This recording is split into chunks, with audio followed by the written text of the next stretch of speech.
What I'm looking forward to the most, and I think Oklahoma fans, they'd vouch for me in this, and they're in the same boat here, is to see if Oklahoma's defense is going to show up and play ball this year. Because last year, I firmly believe I could have went out there white Randy and played in the secondary.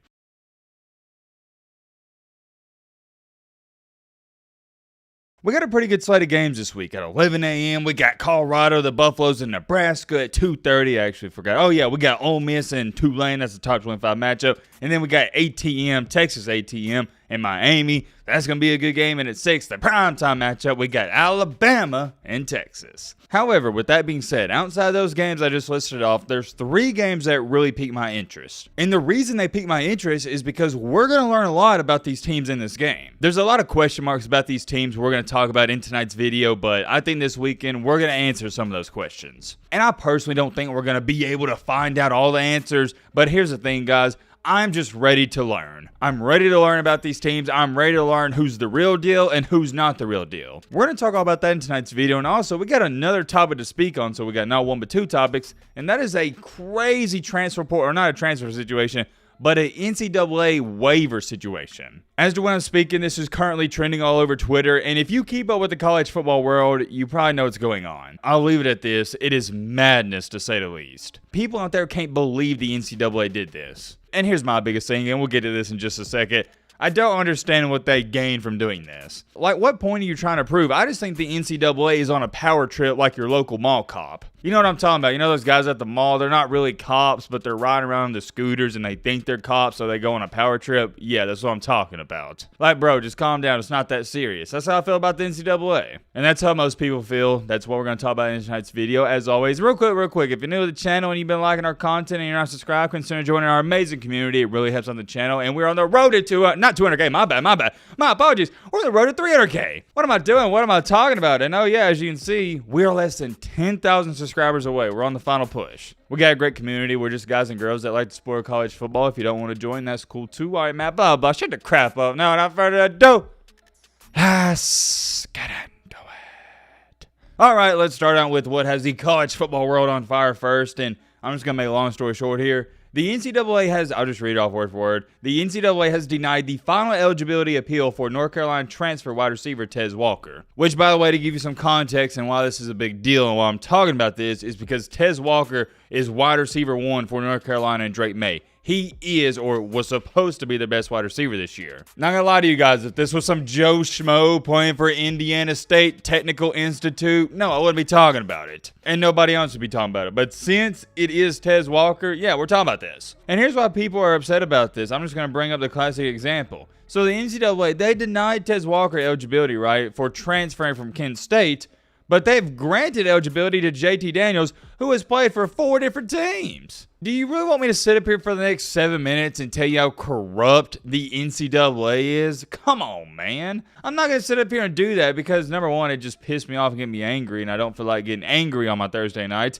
And number 2, everybody knows this. NCAA's been corrupt. This isn't anything new. But I will say this. It still shocks you when you see him make a decision like this. I would understand if Tez Walker has transferred like 3 to 4 different times, but he hasn't. And I tried to side with the NCAA. I was trying to rationalize this, but I couldn't. I can't rationalize this. I can't explain it. I can't even for a second begin to tell you why this makes any sense whatsoever. You got super senior graduate transfers who are 28 years old. They'll get eligibility, but Tez Walker, he can't get eligibility. And yet again, it goes back to this. I think the NCAA, they're very similar to the mall cop. It depends what day you see the mall cop. I think sometimes the mall cop, which is the NCAA in this analogy, they just go on power trips and they say no just because they can. Whereas other times, if they're having a good day, they'll be like, you know what, we'll grant them eligibility. You never know what you're going to get out of the NCAA. Sometimes they make smart decisions where we're like, okay, yeah, finally, the NCAA, they're losing that corruption. And then they do crap like this where, yeah,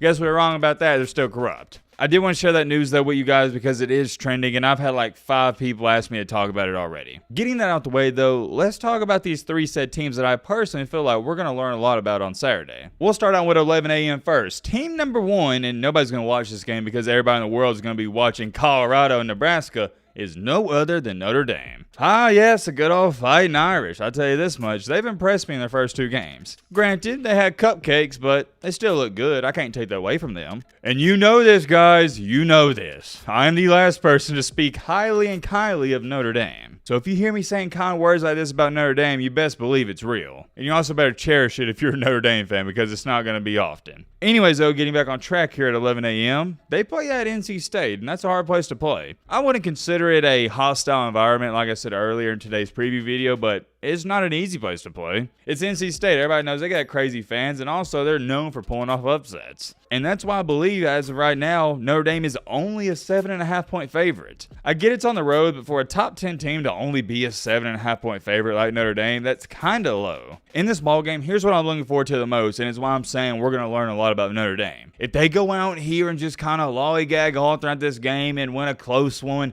27-20 or 28-21, yeah, I'm not really going to be too impressed. And we all know this. That's more than likely going to happen. That's typical Notre Dame football over the past 10 years. But, and I have a really big but, you better believe this, if Notre Dame goes out here on the road at 11 a.m.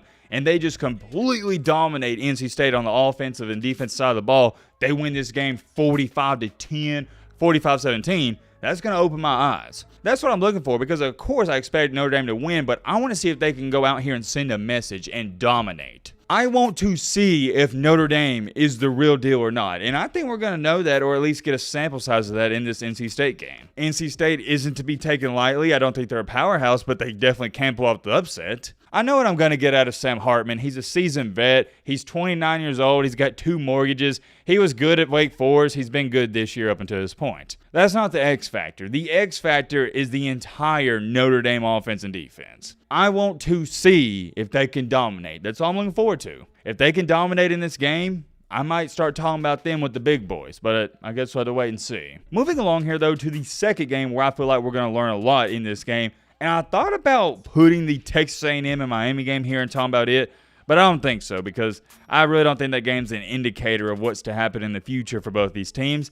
The game I'm going to label as the second game we're going to learn a lot about is Ole Miss and Tulane. And you know where I'm going with this. We're going to learn a lot about this Ole Miss football team. And I know what all you're sitting there saying. Matt, you're telling me we're going to learn a lot about Ole Miss from playing Tulane? And yes, I am telling you that. Just hear me out. Let me explain. This game, there's going to be a crap ton of points scored. I think I said my score prediction for this game was Ole Miss 52, Tulane 42. You're not going to see much defense, or at least that's my prediction. Well, let me ask you guys a question. What has been the biggest problem with Lane Kiffin and Ole Miss? Defense. The offense, ever since he's got there, hasn't been a problem. It is the defense that has held this team and program back year after year after year. That's what I want to see, because you're playing a high-powered Tulane offense who can put up points on everybody. We saw it last year against USC. We saw it all throughout last year. Tulane was a really solid team. This year, the offense looking like it's going to be good again.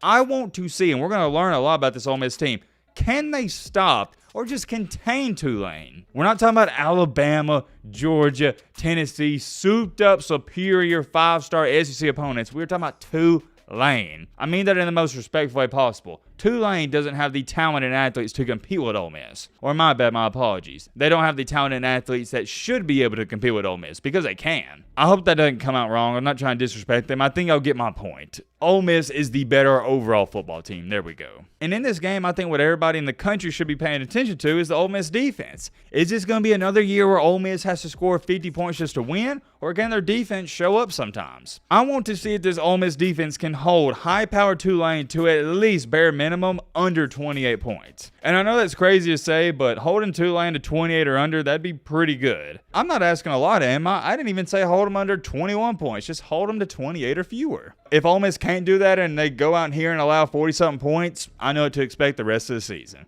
Because if you can't stop Tulane, why would I believe for a second you're even going to compete for an SEC championship or go 10-2, 9-3? It's just not going to happen. It's going to be another 8-4 regular season. And last but not least, I say the best for last. Shout out to the Sooner Nation, one of my favorite fan bases out there. We got Oklahoma and SMU. Remember, guys, SMU, this is now a future ACC team. And as where it stands right now, Oklahoma is a 15.5-point favorite. Now, this game is eerily similar to the Ole Miss game for me. I'm not going to tune in and rewatch film on this game to see if Oklahoma's offense is legit. They're one of the best offenses in the country. Had a great offense last year, and they're going to have a great offense this year. What I'm looking forward to the most, and I think Oklahoma fans, they'd vouch for me in this, and they're in the same boat here, is to see if Oklahoma's defense is going to show up and play ball this year. Because last year, I firmly believe I could have went out there, White Randy, and played in the secondary. And some of you are going to laugh and be like, good one, Matt. Yeah, you got to play for Oklahoma. Well, why couldn't I? Oklahoma had one of, if not the worst defenses in the country last year at times. It was pitiful. Guys missing their assignments. They couldn't tackle. It was just,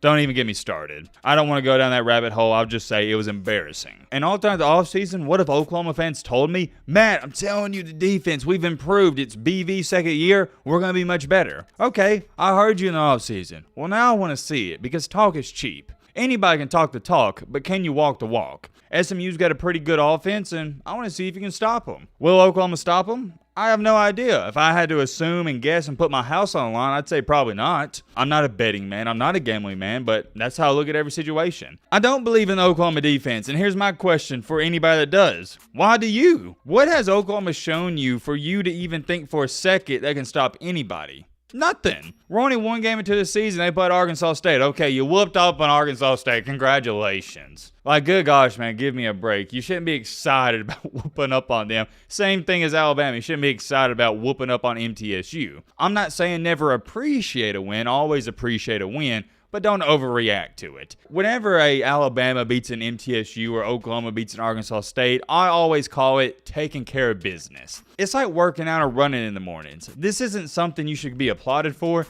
It's something you need to do. You're taking care of business. Oklahoma's defense is bigger than SMU. They're stronger than SMU. They're quicker and they're faster. So there's no excuse for you not to stop them. I'm tired of hearing all this talk about Oklahoma. I want to see it. It's either put up or shut up. We're going to learn a lot about this Oklahoma team on Saturday, this Ole Miss team on Saturday, and this, who was the other one? Notre Dame team on Saturday. Sorry. I had a brain lapse there. I was about to say Nebraska, but I was like, wait a minute, that don't sound right. So outside of your big time matchups, and I know everybody's looking forward to Colorado, Nebraska, and Bama and Texas. Trust me, I am too. Look out for that. I'm curious. Let me know your thoughts down below. But